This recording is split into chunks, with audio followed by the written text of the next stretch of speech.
Hey guys, what's up? This is Shivat Pazar. I hope that you are doing absolutely well. So भाई और बहनों, welcome to the LDR cracks. जो LDR cracks हम लोग आज cover करने वाले हैं इनकम फ्रॉम सैलरीज का।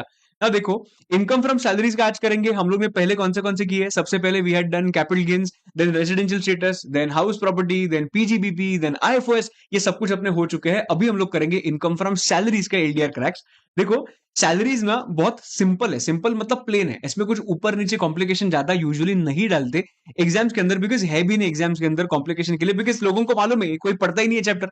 तो कोई पढ़ता नहीं है अच्छे से, इन दैट केस क्यों इतना इतना स्विंग करने का, स्पिन करने का, सीधा स्टंप पे बॉल डालो, बोल्ड हो जाएंगे। राइट, पर हम लोग ऐसे नहीं होंगे। राइट, तो हम लोग ने अच्छे से करके गए हैं। और कुछ चीजें मुझे लगती है कि थोड़े से कॉन्सेप्ट अच्छे हैं, लाइक तुम लोग यूजुअली भूल जाते हैं, वो कॉन्सेप्ट में इस वीडियो के अंदर कवर करूंगा। ठीक है, तो अगर तुम लोग इस चैनल पे नए रहोगे तो एक सब्सक्राइब बटन दबा देना भाई के लिए, और छोटा सा लाइक बटन भी भाई के लिए प्रेस कर देना। और हम लोग अभी स्टार्ट करते हैं। सबसे पहली चीज पेंशन के बारे में बात करते हैं। क्या है पेंशन? लिखू के ऊपर में पेंशन। ठीक है, ये जो पेंशन होता है ना, pension can be of two types. Number one uncommuted pension, और number two it can be commuted pension. देखो दोस्तों, अनकम्यूटेड पेंशन मतलब क्या? जो भी मुझे पीरियडिकली मिलता है, मतलब मंथली या फिर 6 मंथली या ईयरली, ये जो मिलता है उसको बोला जाता है अनकम्यूटेड पेंशन। और अनकम्यूटेड पेंशन जो मुझे मिलता है ड्यूरिंग द फाइनेंशियल ईयर, वो फुल्ली एंड फुल्ली टैक्सेबल होता है। इसमें कुछ भी ये नहीं है, मतलब एग्जेम्पशन नहीं है या फिर टैक्सेबिलिटी नहीं, कुछ नहीं। It is there is no exemption in this, it is fully taxable. Right, so be it government employee, be it non-government employee, wholly uncommuted pension is going to be taxable. Perfect. अगर मैं commuted pension की बात की, commuted मतलब क्या? जो मुझे lump sum मिलता है, एक साथ मिल गया पूरा पेंशन, इसको बोलते हैं कम्यूटेड पेंशन। कम्यूटेड पेंशन के दो पॉइंट्स होते हैं। कम्यूटेड पेंशन किसको मिला है, that matters the most. Commuted pension अगर गवर्नमेंट एम्प्लॉय को मिला होगा तो फुल्ली एंड फुल्ली एग्जेम्प्ट। और अगर कम्यूटेड पेंशन एक अदर एम्प्लॉय को मिला है तो देखेंगे कि वो एम्प्लॉय को ग्रेचुइटी मिला है या ग्रेचुइटी नहीं मिला है। अगर ग्रेचुइटी मिला होगा then the amount of exemption is equal to something, and gratuity नहीं मिला होगा, amount of exemption is equal to something. बराबर। नाउ द पॉइंट इज कि what is that something. Okay, अगर ग्रेचुइटी मिला है then amount of pension is equal to total pension into 1/3, and अगर नहीं मिला होगा तो टोटल पेंशन इंटू 1/2। ठीक है, no problem. Now the point is कि सर ये तो हम लोगों को ऑलरेडी मालूम था, आपने क्या कंट्रीब्यूट किया इसमें? रुको, कोई कोई लोगों को ये टोटल पेंशन निकालने के लिए इशू होता है, मतलब लोगों को मालूम नहीं होता है। नाउ क्या होता है total pension? Sir, commuted pension plus uncommuted pension हो गया अपना टोटल पेंशन। नहीं, टोटल पेंशन ऐसे नहीं निकालते। Sometimes they can give you information about total. Okay, 40% of the commission, 40% of the pension is commuted, amounting to ₹4 lakh. अगर ऐसा दिया होगा तो कितना मेरा टोटल पेंशन आएगा? एकदम सिंपल है। अगर मेरा कम्यूटेड पेंशन ही 4 लाख होगा, सो मेरा टोटल पेंशन कैसे कंसिडर करेंगे? अगर 4 लाख इज 40%, तो 100% कितना? So this is how you will get the answer as 10 lakhs, and 10 lakhs is going to be your total pension. Simple, no problem. Okay, now हम लोग present कैसे करेंगे? ठीक है, सो हम लोग लिखेंगे total pension received, total commuted pension received लिखता हूं मैं, कम्यूटेड पेंशन रिसीव्ड। ठीक है, लेस एग्जम्पशन अंडर सेक्शन 10। क्या ना, टोटल पेंशन का इधर इट कैन बी 1/3, और अगर ग्रेचुइटी नहीं मिला होगा तो it is going to be 1/2। बराबर। तो टोटल कम्यूटेड पेंशन रिसीव्ड से for example it is 1.5 lakhs। Example है ये। क्या हो रहा है भाई? ओहो हो, रुको, एक सेकंड देना। हाँ, मैं क्या बोल रहा हूँ, देखो हम लोग ऐसे लिखते हैं, total committed pension is equal to what? 1.5 lakhs minus exemption under section 10। Exemption under section 10 is what? 90,000 rupees example. So मेरा ये रुको यार एक मिनट, मैं हाथ से निकालता हूँ till the time my pencil is getting charge. ठीक है, ये कितना है? 1.5 lakhs। मेरा एग्जाम्पशन कितना है समझो? 90,000 रुपीज। सो मेरा टैक्सेबल पेंशन कितना बन गया? 60,000 रुपीज का बन गया। बराबर है ना। टैक्सेबल पेंशन इधर तक लोग तो करेक्ट करते हैं, पर और एक गलती इसमें क्या करते हैं, 60,000 आने के बाद हाँ उतना ही हम लोग सैलरी के अंदर लिख देंगे, नहीं, this is your commuted pension only. इसके साथ साथ तुम लोगों को अनकम्यूटेड पेंशन भी ऐड करना पड़ेगा। ये लोग भूल जाते हैं, please don't make this mistake, please please please don't make this mistake, this is very important. लोग इतना ही करके आते हैं बिकॉज इधर हम लोग ने मेहनत किया है, बट अनकम्यूटेड पेंशन में लोगों को लगता है हाँ ठीक है, पर भूल जाते हैं वो, हम लोगों को मालूम है टैक्सेबल है पर हम लोग नहीं करते, ऐसा मत करना, very important. Second point is medical facility, फटाफट करेंगे। मेडिकल फैसिलिटी में याद रखना, कौन सा भी मेडिकल अलाउंस मिला ना, अलाउंस, जिधर भी अलाउंस वर्ड आएगा it is going to be taxable. Medical allowance is going to be what, taxable. एकदम समझ में आ गया क्या? ओके। नाउ मेडिकल इंश्योरेंस अगर एम्प्लॉयर ने पे किया होगा, इंश्योरेंस प्रीमियम, अगर मेडिकल इंश्योरेंस प्रीमियम अगर एम्प्लॉयर ने पे किया होगा तो it is going to be exempt. Medical allowance होगा तो टैक्सेबल, मेडिकल इंश्योरेंस प्रीमियम पे किया होगा तो exempt from. Understanding? Okay. Now reimbursement of medical expenses, ये भी क्या हो जाएगा, एग्जेम्प्ट हो जाएगा, but of course it has to be in the specified hospitals. वो किधर होना चाहिए, स्पेसिफाइड हॉस्पिटल्स में होगा तो it is going to be what, exempt from tax. But understand allowance जो होगा it is going to be taxable. ठीक है। नाउ ये देखो ना, इधर भी एक पॉइंट है कि अगर ट्रीटमेंट आउटसाइड इंडिया होगा ना तो 3 खर्चे होते हैं, उड़ने का खर्चा, रहने का खर्चा एंड ट्रीटमेंट का खर्चा। उड़ने का खर्चा, रहने का खर्चा एंड ट्रीटमेंट का खर्चा। ये जो उड़ने का खर्चा है that is benefit of travel मुझे दिया, बेनिफिट ऑफ स्टे दिया एंड मेडिकल ट्रीटमेंट मुझे दिया। बेनिफिट ऑफ ट्रैवल मतलब क्या, बेनिफिट ऑफ ट्रैवल मतलब उन्होंने मुझे कुछ पैसा दिया ट्रैवल करने के लिए, तो वो मेरे लिए टैक्सेबल होगा क्या, it will be dependent upon my eligibility, मतलब मेरा इनकम कितना है। अगर मेरा ग्रॉस टोटल इनकम 2 लाख भी क्रॉस नहीं कर रहा है, अगर मेरा gross total income, gross 2 lakh cross नहीं कर रहा है तो मैं गरीब आदमी हूं, तो मैं गरीब आदमी हूं, मुझे जो पैसा मिलेगा ट्रैवल का it is going to be what, fully and fully exempt from tax. But अगर मेरा ग्रॉस टोटल इनकम 3 लाख है, मतलब मैं गरीब आदमी नहीं हूं, तो जो भी मुझे ट्रैवल का पैसा मिलेगा सब कुछ मेरा टैक्सेबल परक्विजिट बन जाएगा। अंडरस्टैंडिंग? तो ट्रैवल के लिए हम लोग क्या देखेंगे, 2 लाख का लिमिट देखेंगे, पर 2 लाख का limit is gross total income, याद रखना। ठीक है। नाउ स्टे का खर्चा एंड ट्रीटमेंट का खर्चा, स्टे एंड ट्रीटमेंट अगर एम्प्लॉयर ने मेरे लिए किया होगा तो वो एग्जेम्प्ट हो जाएगा अगर वो आरबीआई के लिमिट्स के अंदर है। अगर वो आरबीआई के लिमिट्स के अंदर होगा तो चल जाएगा। इसमें लिमिट वो जीटीए वो सब का लिमिट नहीं है, इधर सीधा क्या है, फेमा का लिमिट डाल के रखा है, आरबीआई का। अगर वो आरबीआई के लिमिट के अंदर होगा एवरीथिंग इज एग्जेम्प्ट, जितना भी दिया होगा। अगर वो आरबीआई के लिमिट क्रॉस कर रहा है एवरीथिंग इज टैक्सेबल। अंडरस्टैंडिंग? सो क्योंकि मेन खर्चा तो आउटसाइड इंडिया का ये है ना, ये गवर्नमेंट तुझे ऐसा ही दे रहा है, ये जो एकदम ही गरीब लोग हैं उनके लिए बेनिफिट है। अगर मैं, मेरे पास 3 लाख रुपए कमाता हूं, मैं ग्रॉस टोटल इनकम है, गवर्नमेंट बोल रहा है भाई तुझे इसका बेनिफिट हम लोग दे रहे हैं ना, ट्रैवल तू खुद मैनेज कर सकता है, तो टैक्सेबल हो जाएगा अगर दिया तो, पर अगर 2 के नीचे होगा तो it is going to be exempt. ठीक है। अंडरस्टैंडिंग? लोन का बहुत बढ़िया पॉइंट है। Loan is given by the employer, employer ने मुझे लोन दिया at concessional rate. Let's see one example. Company ने एम्प्लॉय को एक लोन दिया 10 लाख रुपीज का on 1/4/2025 at the rate of 2% per annum. Now SBI का बाहर रेट चल रहा है 9% और एम्प्लॉयर मुझे कितने में दे रहा है, 2%। कहना से कंसेशन मिला है मुझे लोन पे।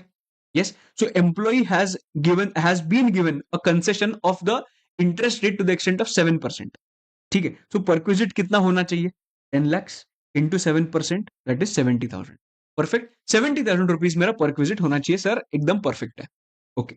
बट इसमें एक चीज समझना, इसमें मैं एक चीज बोलता हूं तुम लोगों को, एक चीज समझना कि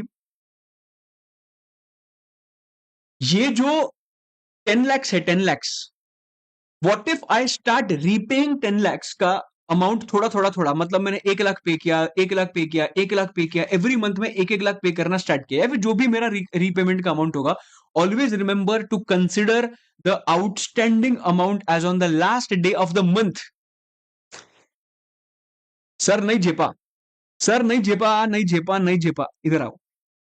interest on loan to be computed at the end of every month while computing the perquisite. Say for example, in this example, you start making a payment of 10,000 rupees, बराबर, you start making a repayment. अभी 10 लाख का loan दिया, repay करना पड़ेगा ना, तो repay मैंने कर दिया। लोन कभी लिया, 1/4/25 का लोन लिया और एम्प्लॉय ने 20th day of every month को पेमेंट करने का बोल दिया कि मैं पेमेंट कर दूंगा 20th ऑफ एवरी मंथ। तो तुम लोग मुझे बताओ, मेरा 10 lakhs का 7% लेना कितना करेक्ट है? ये 10 lakhs का 7% लेना मतलब entire 10 lakhs is outstanding for the entire year, ऐसा उसका मतलब होता है ना।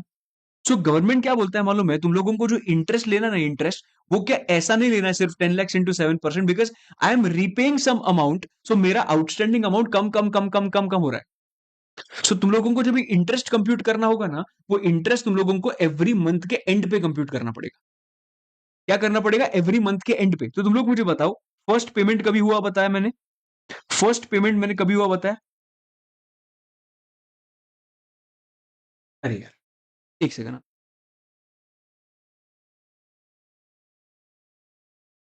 हाँ, फर्स्ट पेमेंट मेरा कभी हुआ? 20th ऑफ अप्रैल को फर्स्ट पेमेंट हुआ। तो eight the end of April what is the outstanding amount? 9,90,000। सो अप्रैल के एंड में 9,90,000 अपना आउटस्टैंडिंग अमाउंट है। सो इधर आना और लिखना 9,90,000 rupees into 7% into 1/12, because April month का निकला।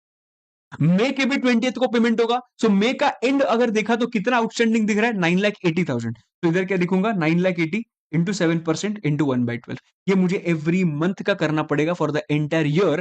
तो 12 महीने का जब भी कंप्यूट करूंगा ना, तो 12 महीने का मुझे कंसेशनल इंटरेस्ट मिल जाएगा। ये मैं क्या करूंगा? ऐड करूंगा। Is everybody understanding? ये मैं ऐड करूंगा। सब लोगों को समझा कि ना? ओके, ये काफी इंपॉर्टेंट था। अभी इसके दो एक्सेप्शंस है। एक्सेप्शंस मतलब लोन कंसेशन पे भी भले दिया होगा तो भी इस पे कंसेशनल अमाउंट का परक्विजिट नहीं लगेगा, if the loan amount is less than और इक्वल टू 20,000। भाई 20,000 कंपनी ने लोन दिया है, उसको छोड़ दे भाई। 20,000 लोन दिया, उस पर क्या कंसेशनल रेट और वो सब? 20,000 is the very small amount.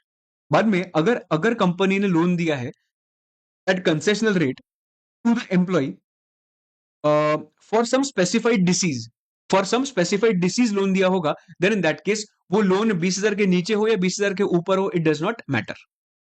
Perfect है? Okay, these are the two exceptions. Now there is one more point of transfer of movable property और movable asset. Very important, this is transfer and this is not use. Use is different, transfer is different. तो हम लोग transfer का बात कर रहे हैं। Employer ने एम्प्लॉय को असेट ट्रांसफर कर दिया। ओके, तो असेट कौन सा है? Specifically for this section the computation is different. Number one, computer laptop दिया तो इधर आएगा, कार दिया तो इधर आएगा, अदर असेट्स दिया तो इधर आएगा। कार के अंदर बाइक नहीं आता, बाइक इधर आता है। ठीक है? ओके, कंप्यूटर लैपटॉप का एग्जांपल लेते हैं। अगर मैं एम्प्लॉयर हूं, तुम लोग एम्प्लॉय हो, मैंने 10 साल पहले एक लैपटॉप परचेज किया था 1 लाख रुपए में, और मैंने वो आज after 10 years I am selling it to you, मतलब एम्प्लॉयर एम्प्लॉय को बेच रहा है लैपटॉप। सो तुम्हारे हाथ में क्या 1 लाख रुपए टैक्स होगा क्या? विल जी, क्या बात कर रहे हो सर? 1 लाख रुपए तो 10 साल पहले का वैल्यू है। सो डोंट यू थिंक वो जो 10 लाख पहले का वैल्यू है, वो आज का वर्थ, 1 लाख 10 साल पहले का वैल्यू है, वो 1 लाख का आज का वर्थ निकालना पड़ेगा। बराबर? सो can I say I will have to compute WDV everybody? I will have to compute the WDV of that asset as on today's date, जो तुम लोगों को मैं गिफ्ट कर रहा हूं। सो मैं जो तुम लोगों को गिफ्ट करूंगा उसका आज का वर्थ कितना है? डब्ल्यूडीवी है। बराबर? डब्ल्यूडीवी कितना? For example 60,000। तो भले 1 लाख में मैंने परचेस किया था, पर तुझे जब भी दे रहा था तभी उसका वर्थ 60 था। So 60,000 is going to be your perquisite. एकदम बराबर है। But out of 60,000 you paid me 40,000। So तुम्हारा बेनिफिट कितना है? 60 है कि 20 है? 20 है। क्यों? बिकॉज मैंने तुम लोगों को 60 का वर्थ का असेट दिया, but you made a payment of 40 ना। सो तुम्हारे लिए benefit is not 60, your for you benefit is only 20,000। Understanding? Perfect, एकदम ओके। नाउ ये जो एक मतलब जो 10 साल पहले से आज तक, जितना 10 साल पहले से आज तक मुझे जितना भी मुझे डेप्रिसिएशन निकालना पड़ेगा, वो डेप्रिसिएशन कौन से रेट पे निकालना पड़ेगा? That rate is 50%। डब्ल्यूडीवी 50%। और don't even try to compare this with PGBP का इनकम, पीजीबीपी का डेप्रिसिएशन, राइट? बिकॉज वो डिफरेंट होगा और ये डिफरेंट है। ये सेक्शन के लिए 50% डब्ल्यूडीवी। कार के लिए सेम चीज, डब्ल्यूडीवी जितना दिया, जो कार दिया उसका डब्ल्यूडीवी निकालो, minus amount paid by employee, और उस पर डेप्रिसिएशन कितना? 20% डब्ल्यूडीवी। और जो अदर असेट्स है, वो अदर असेट्स के केस में डब्ल्यूडीवी जितना दिया, मतलब जितना असेट दिया उसका डब्ल्यूडीवी माइनस तुम लोगों ने जितना पे किया। बट ये जब भी डेप्रिशिएट करूंगा ना मैं, वो डेप्रिशिएट 10% एसएलएम बेसिस पे होगा। सो 50, 20 एंड 10, ये चीज याद रखना। but 10% is SLM. ठीक है, let's take one example, you'll understand it in a better way. Depreciation to be computed not financial year wise but date to date. एक एग्जांपल लेते हैं, एक एम्प्लॉय है, एक एम्प्लॉयर है. एम्प्लॉयर ने एक असेट परचेस किया था which is laptop for 2 lakhs on 1/12/2021. वो लैपटॉप उसने ट्रांसफर कर दिया टू एम्प्लॉय ऑन 7/7/24. उसने कितना यूज किया? 1/2 से लेके 7/7/24 तक यूज किया. एम्प्लॉय ने उसका 15,000 रुपीज पे किया. ठीक है, नाउ डोंट यू थिंक इधर से लेके इधर तक वैल्यू को डेप्रिशिएट करना पड़ेगा 2 लाख को? Yes yes. तो कितने साल का डेप्रिसिएशन मारेंगे हम लोग? जैसे कि सर वो फाइनेंशियल ईयर 2021 21-22 22-23 23-24 का, ऐसा नहीं, ऐसा नहीं होता है. इधर उन्होंने बोला डेट टू डेट मारो.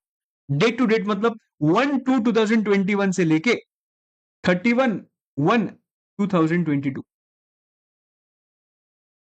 ये ऐसा एक साल हो गया. ऐसे कितने कंप्लीटेड ईयर्स है उतना देखो. देखो एक बार, एक्चुअल कॉस्ट कितना है? 2 lakhs. फर्स्ट ईयर कितना? 1/2/21 से लेके 31/1/22. मैंने तो 24 में बेचा है, मतलब है अभी टाइम. 50% आएगा ना, लैपटॉप है तो 1 लाख माइनस किया जाएगा तो WDV आ जाएगा. उसके बाद और एक साल आएगा 1/2/22 से लेके 31/1/23. मेरा तो कभी है 7/7/24 है, और एक साल भी आएगा इसके बाद. ठीक है, तो इसका भी 50% आएगा. उसके बाद 1/2/23 से लेके 31/1/24. अपना साल कौन सा है? अपना साल कौन सा है? अपना साल है ये. तो ठीक है, नाउ द पॉइंट इज, ये होने के बाद पूरा साल कंप्लीट हो रहा है क्या अभी? 1/1/24 से लेके और एक साल कंप्लीट होगा? नहीं होगा, बीच में ही मैंने ट्रांसफर किया है और इसके वजह से इसके आगे का डेप्रिसिएशन नहीं आएगा. Right. So WDV on the date of transfer to employee is 25,000. अभी तूने कितना सामने से पे किया है? 15,000. So for you the benefit is not 25, for you the benefit of 25 minus 15. Right. So the answer comes to 10,000 rupees. अरे simple है क्या? सिंपल है ना. सो तुम्हारे हाथ में कितना लगेगा? 10,000 लगेगा. प्रोफेशनल टैक्स बाद में करता हूं, पहले आता हूं रेंट फ्री अकोमोडेशन पे. ठीक है, rent free accommodation one of the important points. सब लोग ध्यान दो. रेंट फ्री अकोमोडेशन देखो, रेंट फ्री अकोमोडेशन मतलब एम्प्लॉयर ने एम्प्लॉई को घर दिया और जिसपे रेंट चार्ज नहीं किया, उसको बोलते हैं रेंट फ्री अकोमोडेशन. सिंपल. अगर वो गवर्नमेंट एम्प्लॉय ने दिया होगा तो लाइसेंस फीस उसके हिसाब से डिसाइड होगा, but mainly non government employee को दिया होगा तो देखेंगे कि वो जो घर है जो दिया हुआ है एम्प्लॉयर ने एम्प्लॉय को, वो एम्प्लॉयर ने ओन किया हुआ है या एम्प्लॉयर ने हायर किया हुआ है.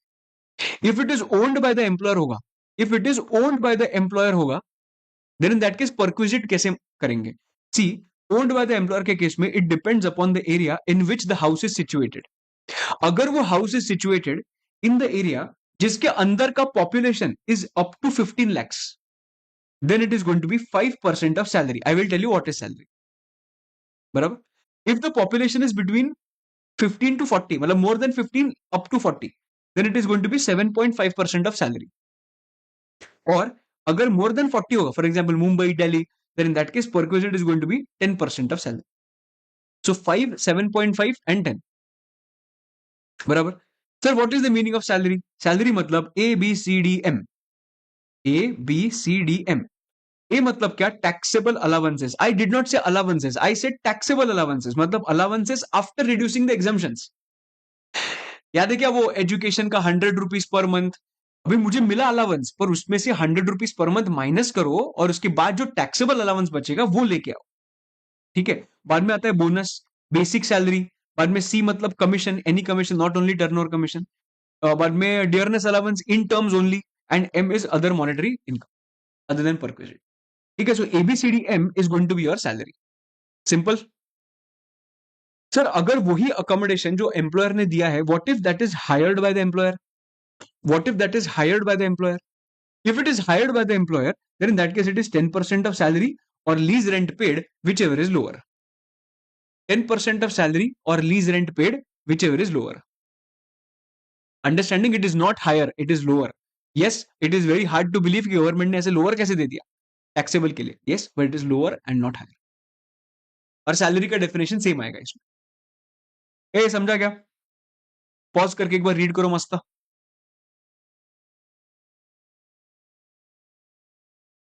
चलो हम लोग अभी एक काफी इंपॉर्टेंट पॉइंट पे जाते हैं, that is taxable perquisite will be computed only for that period for which house was given on rent to the employee. मतलब अगर एम्प्लॉयर ने एम्प्लॉय को 7 मंथ्स के लिए रेंट पे दिया है, तो सैलरी का जो सैलरी कंप्यूट करोगे वो सिर्फ 7 मंथ्स का ही कंप्यूट करना, because everything is computed basis the salary ना। तो सैलरी 12 महीने का क्यों लू, अगर मुझे बेनिफिट ही अगर 7 महीने का मिला है तो सैलरी भी 7 महीने का ही आएगा। ठीक है। If the house is given by the employer to employee as rent free accommodation for more than 1 year, ये थोड़ा इंपॉर्टेंट है, then the rent free accommodation will be as follows. थोड़ा ध्यान दो, ये अमेंडमेंट आया था फिर प्रीवियस ईयर 23-24 में। तो जिनका घर प्रीवियस ईयर 23-24 में, समझो कि एग्जांपल लेते हैं कि तुम लोगों ने घर लिया था प्रीवियस ईयर 23-24 में, बराबर है, ये उनके लिए है जिनका प्रीवियस ईयर 23-24 में घर लिया। ठीक है। और वही घर में यू आर कंटिन्यूइंग, और वही घर में you are continuing your stay in 24-25 या फिर 25-26 वट एवर। हम लोग बात करते हैं 23-24 में ये घर में आए तुम लोग, और वही घर में तुम लोग नेक्स्ट ईयर भी कंटिन्यू कर रहे हो। ईयर 1 के अंदर तुम्हारा सैलरी कितना था, 15 लाख रुपीज था, and house is owned by the employer in Mumbai. ठीक है। सो परक्विजिट कितना आएगा बताओ, मुंबई है मतलब 10%, मोर देन 40 लाख है। ठीक है। तो परक्विजिट कितना आएगा, जितना भी सैलरी एम्प्लॉय का है उसका 10%, विच मीन 1.5 लाख। हुआ क्या, 24-25 में you are staying in the same house, बराबर।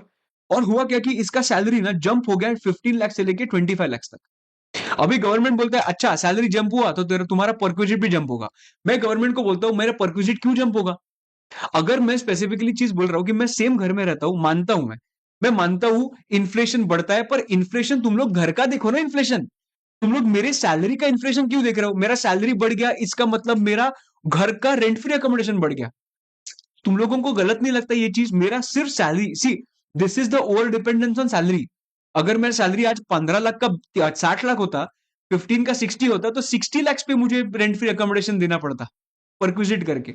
बट तुम लोग इन्फ्लेशन ऑफ द हाउस देख ही नहीं रहे हो, सो डोंट यू थिंक ये गलत है।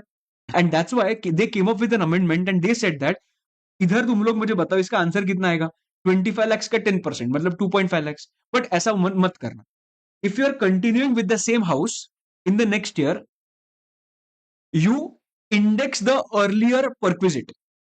You index the earlier perquisite, मतलब हम लोग वो earlier perquisite का इंडेक्सेशन करेंगे। इसका मतलब उसको हम लोग इन्फ्लेशन का इंपैक्ट दे देंगे, राइट। तुम लोगों के सैलरी पे डिपेंडेंट नहीं रहेंगे, चलो नो प्रॉब्लम।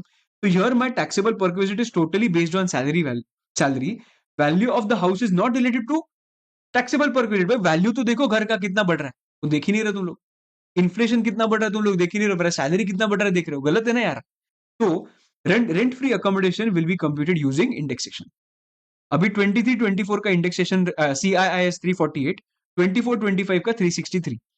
सो परक्विजिट कितना माना जाएगा, लास्ट ईयर का परक्विजिट था 150, सो 150 इज 348, सो 363 का क्या होगा। सो मेरा ये साल का परक्विजिट कितना माना जाएगा मालूम है, 1,56,466।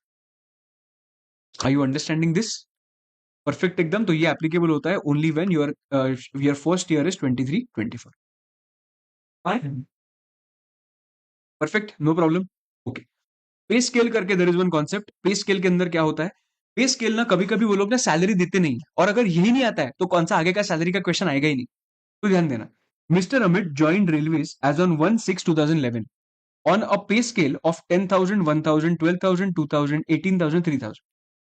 Calculate the salary for AY 15-16. So AY 15-16 मतलब कहने से I am talking about previous year 14-15 everybody. Pay scale में वेरी इंपॉर्टेंट पॉइंट कि कौन सा प्रीवियस ईयर है वो देखना। Sir how to read this, in the first year my salary is 10,000 rupees per month every month. In the next year my per month salary will be increased by 1,000, मतलब in the next year it will be 11,000 rupees. उसके next year it will be again increased by 1,000 till my salary becomes 12,000, मतलब 10,000 से लेके every year my salary per month will be raised by 1,000 till it reaches 12,000. So year number 1 में कितना होगा, year number 1 में होगा 10,000, year number 2 में कितना होगा 11,000, year number 3 में कितना होगा 12,000। अभी 12,000 हो गया, ईयर नंबर 4 में कितना, 12,000 के बाद कितना हो रहा है, 2,000 बढ़ रहा है। ईयर नंबर 4 में 14,000, ईयर नंबर 5 में 16,000 till it becomes what 18,000, right. Year number 6 में 18,000, और 18 के बाद अभी 3000, ईयर नंबर 7 में कितना आएगा 21,000। सर इसके बाद क्या, you will get a new पे स्केल।